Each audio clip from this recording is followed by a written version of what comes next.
Jean-Charles Bridas, chef de cuisine du Bridas, maître cuisinier de France, délégué régional de l'Académie nationale de cuisine et membre de l'Académie culinaire de France. Alors, la cuisine martiniquaise est tout d'abord rentre dans ce qu'on appelle la cuisine créole.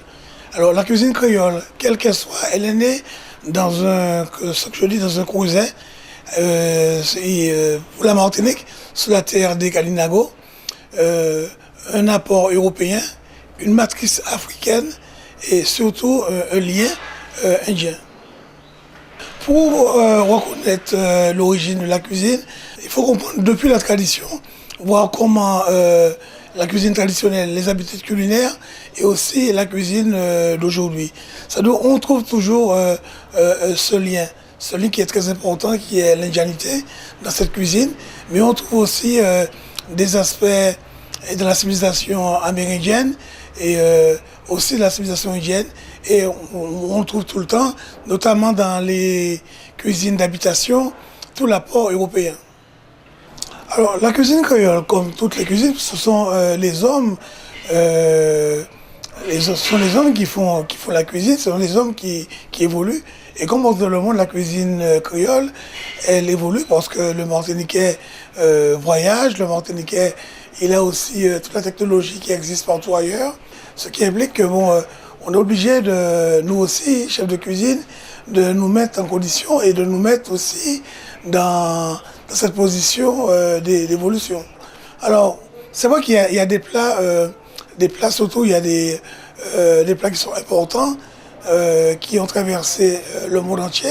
C'est vrai, on parle souvent du colombo, parce que le colombo, c'est quand même, ça montre vraiment toute la technicité, toute la complexité du créole avec l'indianité, avec le monde européen et ce que j'appelle la matrice africaine et toute la force des Amérindiens. Mais il y a aussi les acras de morue qui traversent, qui sont dans beaucoup de grandes tables dans le monde entier, parce que c'est aussi une couleur martiniquaise très forte. La cuisine martiniquaise, c'est presque une façon d'être, une façon de vivre. C'est une façon de voir le monde, c'est une cuisine décomplexée. La cuisine créole, la cuisine martiniquaise a plusieurs aspects. Il y a la cuisine des habitations où on va en trouver beaucoup de viande, beaucoup de ragoûts, des choses comme ça, des plats en sauce. Il y a aussi la cuisine que j'appelle la cuisine bord de mer. Et c'est là où le poisson a tout sa force. La cuisine des marins pêcheurs, la cuisine des gens vraiment de bord de mer. Une cuisine d'hommes, une cuisine un peu sauvage, mais très agréable, avec beaucoup de goût et beaucoup de technicité. Et puis aussi ce que j'appelle toujours la cuisine paysanne, la cuisine des paysans, la cuisine des gens de la campagne. Cette cuisine un peu maigre.